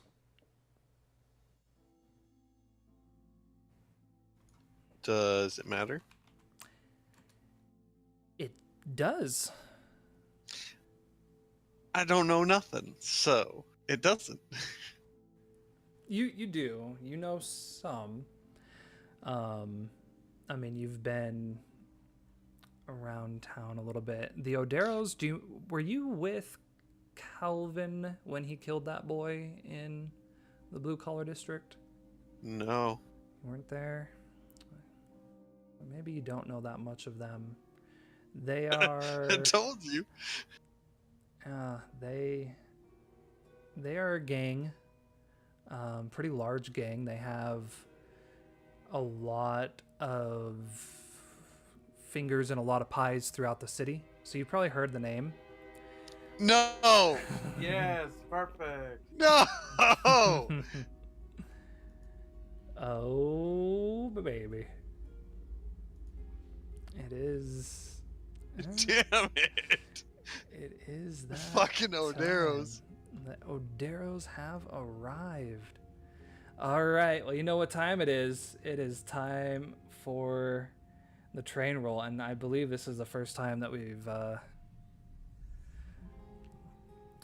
had Mike doing the initial roll. Mike, give me a D4 roll, please. It's the first time for me, so 1d4. Correct. It used to just always be Georgie. Mm-hmm. Oh, I forgot the Slash /R. R. Yeah. Hey! He's never done it before. He doesn't know what he's doing, folks. Hey. Hey! Hey, it's himself. Yeah. It is not It's a 2. It's him. a 2. Yeah, but on my sheet, you should know this by now. 2 is always William.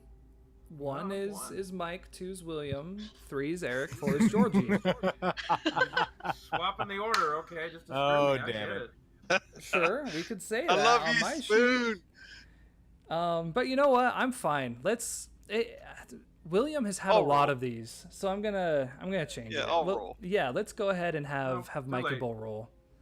No, I'm sorry. I'm gonna have to overrule. It's gonna be Mike here. That is so, a yeah, unique role, though. it Yeah, is. that is something.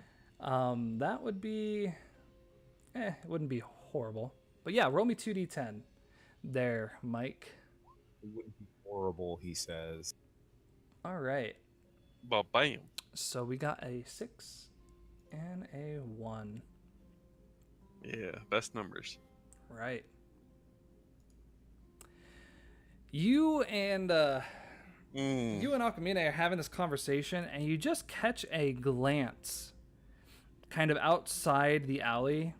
There's this it's probably a planter of some sort, a few flowers, bushes, maybe even a small tree. There is some drunk asshole just pissing all over these flowers, and man, are you distracted. It's hard to overhear her conversation. This guy, he's just desecrating those plants. You She's- mean providing them nutrients? Oh no, you can tell, like, he's got way too much alcohol in there. Those roots, they are gonna start dying. I mean, this is bad news. This is you feel that distraction to care for sick Yeah. plants. Yeah. Yeah. But Fair enough. she's talking to you about the Oderos. You overhear parts of her conversation. Probably not the full detail. So I'll give you what you overhear. Well, the Oderos, they seem to have control over her building, specifically the Jaded Whisper, and have started requesting even more monthly payments than they are able to do. It seems like they're trying to do a takeover. Akamine seems to know the location of the local headquarters and wants you to simply just go and destroy their agreement. If the paper copy's not there, they seem to follow specific rules. You don't hear necessarily... She tells you where this place is and maybe some things to keep an eye on, but you don't necessarily hear that. You just overhear, hey, if you want your glasses fixed, you gotta just go and destroy the agreement we have to get my business up from underwater, and then I'm happy to provide you with this information.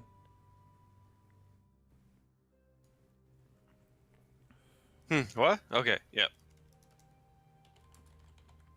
Kind of smile. So we have an agreement then. Yes, ma'am. All right, great. I'll wait for you to return then. How long do you think that will take for you to do? I think I might want to grab some help. And then I'll head over and destroy the thingamabob for the whatchamajig. Are you okay? Do you need a doctor? No, I'm good. Long work day. I understand. I just no. I gotta take care of something out back real quick. But first, your thing. Well, second, but first. Right. Great. I look forward to working with you. What was your name? Mike She kind of reaches her hand out. Akamine It's spelled it's spelled exactly like you say it. Malman. kind of. Yeah, I get it. You're a big, strong, scary man. Doesn't care. She's still reaching out for your sweaty, greasy, unwashed palm.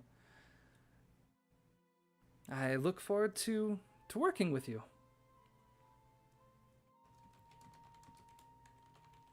Likewise. As you turn, you probably hear her pull out some rag and start wiping her hand off. Maybe hear her strike a few matches, light a few additional candles. Fair enough. I mean, got a business to run, you know. Right? Yeah, I can't have that garbage man hanging around. Hey! Hey! Yeah. You head outside. You probably hear the drunk's singing something to himself, just swaying back and forth. This man must have drank a whole keg by himself. He's full of it. Those poor plants are... It's almost like you can see the leaves starting to turn brown. He's right next to a wall, right? Right, like there's a little alcove where this... And there's probably a few of them because this is a shopping area. Yeah, he's real close to a wall. As I'm kind of walking by, I just want to kind of shoulder check him. Right. Hit with all you've got there, buddy. Any tags or no? You tell me. As far as negative tags go, what do you... The distraction. I think that's why you're over here. That distraction is why you missed on some of that information. Yeah. You are still a bit dizzy, so sure. Toss that status on it as you go to like knock your balance. Is that going to be negative? Click on the negative. Right. Yep. Click on the negative. Okay. Ooh, I really don't have any plus tags for this. I guess I know Kung Fu. Sure. Yeah. Professionally soldier tech the guy.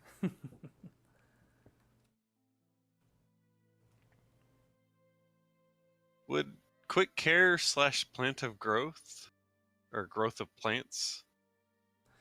I think that would be after you take care of the problem. Then you can care for the plants. Okay. Damn. Let's just go for it.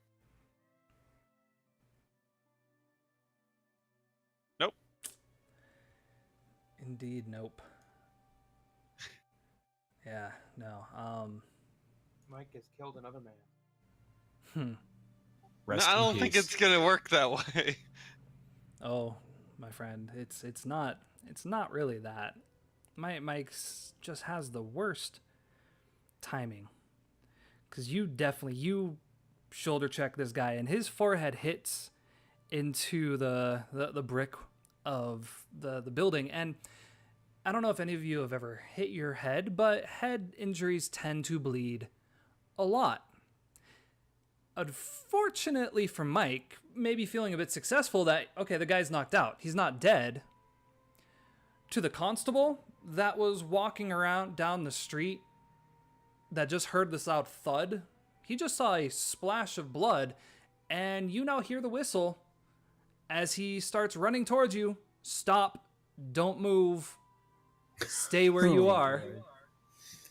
Oh. It's all over, but the crying.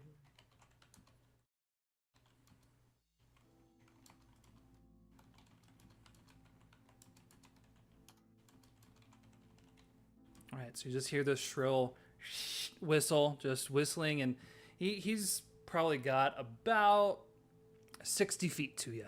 It's not going to take him long to get where you are. Where you're standing now, it's again, kind of a side street. It's not wide enough for a cart, but there's a few businesses down here. You can see there's a wider street kind of at the end. There's a variety of doors and entrances here. You could probably even get up. You can see maybe a fire escape or something that's up above. or you can stand there and wait for him to approach. I guess that's the question, Mike. Do you try to escape from the constable, or do you stay? No, I'm jumping straight up, kind of to the left a little bit. Right. I'm gonna fly out of this mess. Right. You're basically trying to, like, you jump into the fire escape to get to the roof kind of thing, or are you just going straight up to the roof? And a little to the left. And a little to the left. That definitely sounds. What are we thinking here? That sounds like a take the risk. Yeah. You are flying, which is kind of funny because this is not the first time you've done that in front of a constable. Yeah,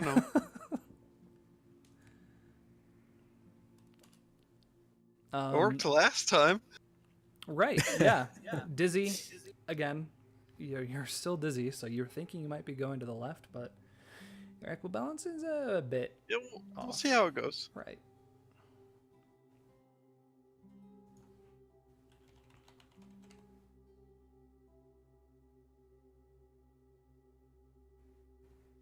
When do I need to roll?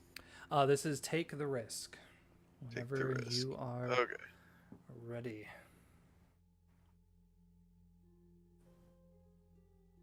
Absolutely.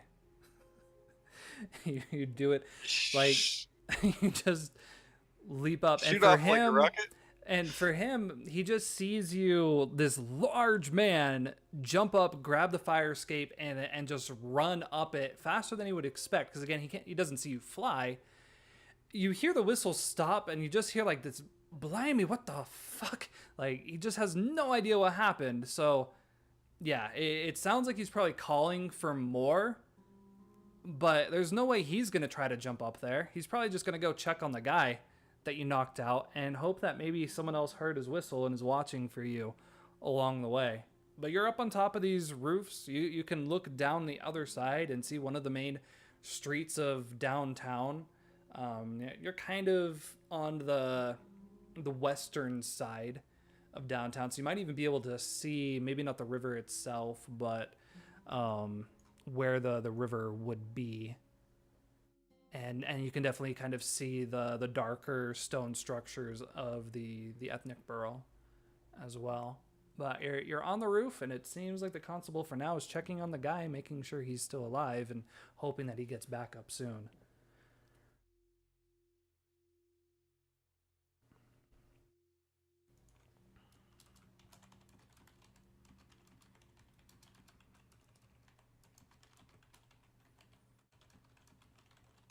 Time to make an escape. Right. So what is the escape? Blending into the crowd, going quickly to the river, trying to get into the ethnic borough, going into another building. What is Mike's escape? I think the ethnic bro sounds good. Are you gonna try to just Neo jump across the buildings, or just get down and walk there?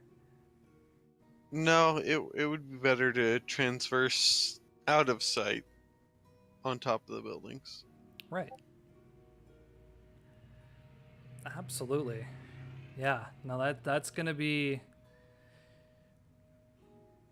That's definitely gonna be another take the risk, because you just take a running jump and hope to land on each one of these buildings. You probably have, I would say, 7 individual like streets you have to cross. So about 8 total roofs you have to jump to before you get to the ethnic borough.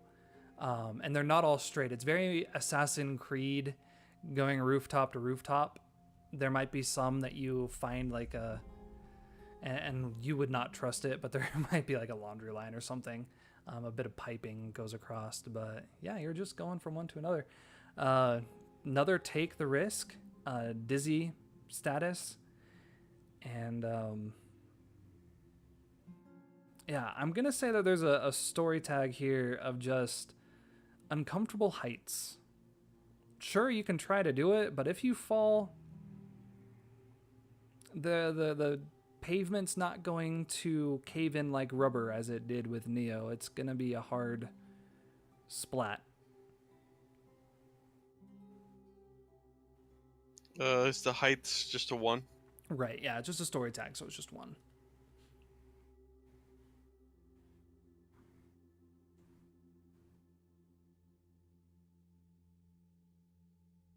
Don't matter. Doesn't matter at all. It's amazing you're not cracking the foundation of these buildings. Somehow light on his feet. Anyone that did see it would swear they had far too much to drink. You make it. You kind of land on one of the shorter buildings in the ethnic borough, able to find your way kind of down and into the area. Quite well populated as many people are coming home. There's still a lot of kids playing outside, a lot of families kind of gathering, preparing for dinner at this time. So very easy for you to just disappear into the crowd. And by the second jump, the whistling of the constable just faded. So as Mike lands, Eric and William begin to head to the gallery of great arts. Georgie takes Willow and I believe heads home. Let's take a quick 5-minute break. I'm going to refill on water and we will catch up when we come back. Sounds good.